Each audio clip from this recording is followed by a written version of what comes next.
Sugar జబ్బు ఒకసారి వస్తే జీవితాంతం మందులు వాడాల్సిందేనా? ఒకసారి మందులు వాడటం మొదలు పెడితే ఇంకా ఆపకూడదా?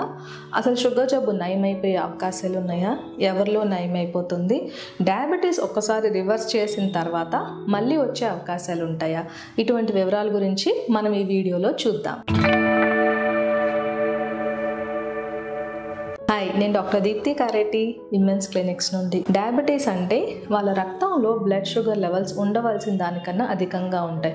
ఈ డయాబెటీస్లో type 1 diabetes, type 2 diabetes, gestational diabetes, genetic diabetes అని కొన్ని రకాలుగా ఉంటాయి. టైప్ 1 డయాబెటీస్ అంటే చిన్నపిల్లల్లో, అది కూడా 30 సంవత్సరాల లోపు ఉన్న వాళ్ళల్లో వచ్చే అవకాశాలు ఉంటాయి. టైప్ 1 డయాబెటీస్ ఒకసారి వచ్చిన తర్వాత వాళ్ళ శరీరంలో ప్యాంక్రియాస్ పనితనం చాలా తక్కువ ఉంటుంది. కొంతమందిలో అసలు పనిచేయదు, కాబట్టి ఇన్సులిన్ వీళ్ళకి ట్రీట్మెంట్. టైప్ 1 డయాబెటీస్ రివర్సల్ అవ్వడం అనేది జరగదు. చాలా రేర్ కేసెస్లో 1 in million అలా చాలా రేర్ కేసెస్లో ఎవరిలోనే జరగచ్చు, కానీ రెగ్యులర్గా మాత్రం టైప్ 1 డయాబెటీస్, అది కూడా చిన్న పిల్లల్లో మందులు ఆపేయడము, రివర్స్ అవుతుందేమో అని ఆలోచించడము, దానికి సంబంధించిన వివరాలు సేకరించడం కూడా పిల్లలకి చాలా హానికరం. ఇప్పుడు మనం టైప్ 2 డయాబెటీస్ గురించి చూద్దాం. క్లియర్గా టైప్ 2 డయాబెటీస్ అంటే ఇందులో ఇన్సులిన్ డెఫిషియన్సీ కూడా రిలేటివ్ ఇన్సులిన్ డెఫిషియన్సీ అంటే ఇన్సులిన్ వీళ్ళ శరీరంలో తయారవుతుంది కానీ అవసరమైనంతగా ఉండదు. వీళ్ళకి ఇంకొక కాంపోనెంట్, దాని పేరు ఇన్సులిన్ రెసిస్టెన్స్ కూడా ఉంటుంది. కాబట్టి టైప్ 2 డయాబెటీస్ని మనం కొన్ని లైఫ్ స్టైల్ చేంజెస్ చేయడం ద్వారా నయం చేసే అవకాశాలు ఉంటాయి. దీనినే రివర్సల్ ఆఫ్ డయాబెటీస్గా పిలుస్తూ ఉంటాము.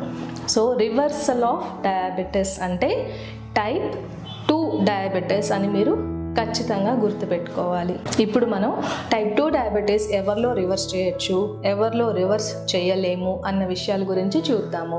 టైప్ 2 డయాబెటీస్ రివర్సల్ గురించి మాట్లాడుకునే ముందు అసలు డయాబెటీస్ ఎలా వస్తుంది, న్యాచురల్ కోర్స్ ఆఫ్ డిసీజ్ గురించి తెలుసుకుంటే మీరు డయాబెటీస్ ఏ స్టేజ్లో రివర్స్ చేయొచ్చు, ఎవరిలో పాసిబుల్ అనేది మనకి ఈజీగా అర్థమవుతుంది. టైప్ 2 డయాబెటీస్ న్యాచురల్ కోర్స్లో ఫస్ట్ స్టేజ్ని నార్మల్ గ్లైసీమియా అంటాము. అంటే వీళ్ళ బ్లడ్ షుగర్ లెవెల్స్ చాలా నార్మల్గా ఉంటాయి.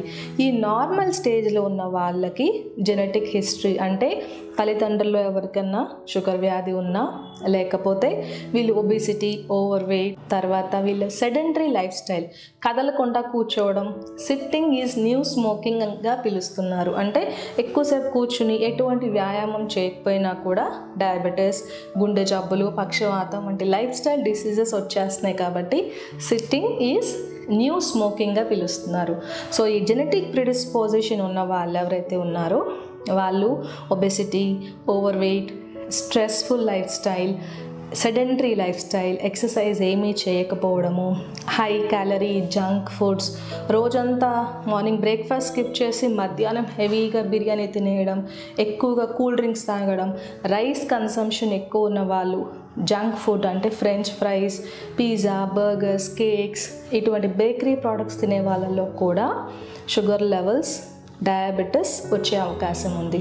సో ఇలాంటి రిస్క్ ఫ్యాక్టర్స్ ఉన్న వాళ్ళు నార్మల్ గ్లైసీమియా స్టేజ్ నుంచి నెక్స్ట్ వాళ్ళు ప్రీ డయాబెటిక్స్ స్టేజ్లోకి వెళ్తారు. ప్రీ డయాబెటిక్ స్టేజ్ అంటే ఫాస్టింగ్ బ్లడ్ షుగర్ 100 to 126 మధ్య ఉండొచ్చు కొంతమందిలో. దీనిని ఇంపేర్డ్ ఫాస్టింగ్ గ్లూకోజ్గా పిలుస్తూ ఉంటాము. ఇంకొంతమందిలో తిన్న తర్వాత షుగర్ లెవెల్స్, అదే మేము OGTT టెస్ట్ చేస్తే బయటపడవచ్చు, ఓరల్ గ్లూకోజ్ టాలరెన్స్ టెస్ట్ అంటాము. వీళ్ళని ఇంపేర్డ్ గ్లూకోజ్ టాలరెన్స్ పేషెంట్స్గా పిలుస్తూ ఉంటాం. అంటే వీళ్ళు తిన్న తర్వాత బ్లడ్ షుగర్ లెవెల్స్ 140 నుండి 200 మధ్యలో ఉంటుంది, కానీ వీళ్ళ ఫాస్టింగ్ షుగర్స్ అయితే నార్మల్గానే ఉంటుంది. సో ప్రీ డయాబెటిక్ స్టేజ్ని 2 టైప్స్గా పిలుస్తూ ఉంటాము. ఇంపేర్డ్ ఫాస్టింగ్ గ్లూకోజ్, లేకపోతే ఇంపేర్డ్ గ్లూకోజ్ టాలరెన్స్ పేషెంట్స్ కూడా ఉంటారు. వీళ్ళ HbA1c 5.6 దాటిపోయి 6.5 లోపు ఉంటుంది. వీళ్ళని ప్రీ డయాబెటిక్ పేషెంట్స్గా పిలుస్తూ ఉంటాం. ఈ ప్రీ డయాబెటిక్ స్టేజ్ అనేది కొంతమందిలో కొన్ని నెలలు ఉండొచ్చు, కొంతమందిలో కొన్ని సంవత్సరాలు ఉండొచ్చు. అది వాళ్ళ లైఫ్ స్టైల్ మీద ఆధారపడి ఉంటుంది. ఎవరైతే హెవీ ఫుడ్ కన్సంప్షన్, ఎటువంటి వ్యాయామం చేయకుండా, నిద్ర సరిగా పోకుండా, స్ట్రెస్ లెవెల్స్ ఎక్కువ ఉంటాయో వాళ్ళకి త్వరగా కొన్ని నెలల్లోనే ప్రీ డయాబెటీస్ అనేది డయాబెటిక్ స్టేజ్లోకి వెళ్ళిపోతుంది. అదే లైఫ్ స్టైల్ హెల్తీగా మార్చుకున్న వాళ్ళు, వాళ్ళ ఎక్సర్సైజ్, డైట్లో కార్బోహైడ్రేట్ కంటెంట్ తగ్గించిన వాళ్ళు స్లోగా ప్రోగ్రెస్ అవ్వడం అనేది జరుగుతుంది. సో ప్రీ డయాబెటిక్ స్టేజ్ తర్వాత డయాబెటిక్ స్టేజ్ అనేది ఉంటుంది. ఈ డయాబెటిక్ స్టేజ్లో HbA1c 6.5 దాటిపోతుంది. ఫాస్టింగ్ బ్లడ్ షుగర్ 126 దాటిన డయాబెటీస్ వచ్చినట్టే. భోజనం చేసిన తర్వాత 2 hours తర్వాత 200 mg/dL దాటినా కూడా టైప్ 2 డయాబెటీస్ మనం డయాగ్నోస్ చేయొచ్చు. టైప్ 2 డయాబెటీస్ డయాగ్నోస్ అయిపోయిన స్టేజ్కి ప్యాంక్రియాస్లో ఉన్న బీటా సెల్స్ 50% పనిచేయట్లేదని చాలా పరిశోధనల్లో ఆల్రెడీ నిరూపించబడింది. అంటే normal glycaemia, pre diabetic stage, diabetic stage అంటే ఆల్రెడీ బీటా సెల్ నంబర్ తగ్గిపోయింది, వాటి పనితనం కూడా తగ్గిపోవడం జరుగుతుంది. ఈ డయాబెటిక్ స్టేజ్ తర్వాత వచ్చేదే కాంప్లికేషన్ స్టేజ్ అంటాము. అంటే షుగర్ లెవెల్స్ ఎక్కువ కాలంగా ఉండడం వల్ల ఈ పేషెంట్స్లో కంటి సమస్యలు, డయాబెటిక్ రెటినోపతి, గుండె జబ్బులు, పక్షవాతం, కొంతమందిలో కిడ్నీలు పాడైపోయే అవకాశాలు ఉంటాయి. డయాబెటిక్ న్యూరోపతి అంటే అరికాల మంటలు, తిమ్మిర్లు, కాళ్ళకి పుండుబడి తగ్గపోవడం, ఇవన్నీ కూడా కాంప్లికేషన్ స్టేజ్లో మనం గమనిస్తూ ఉంటాము.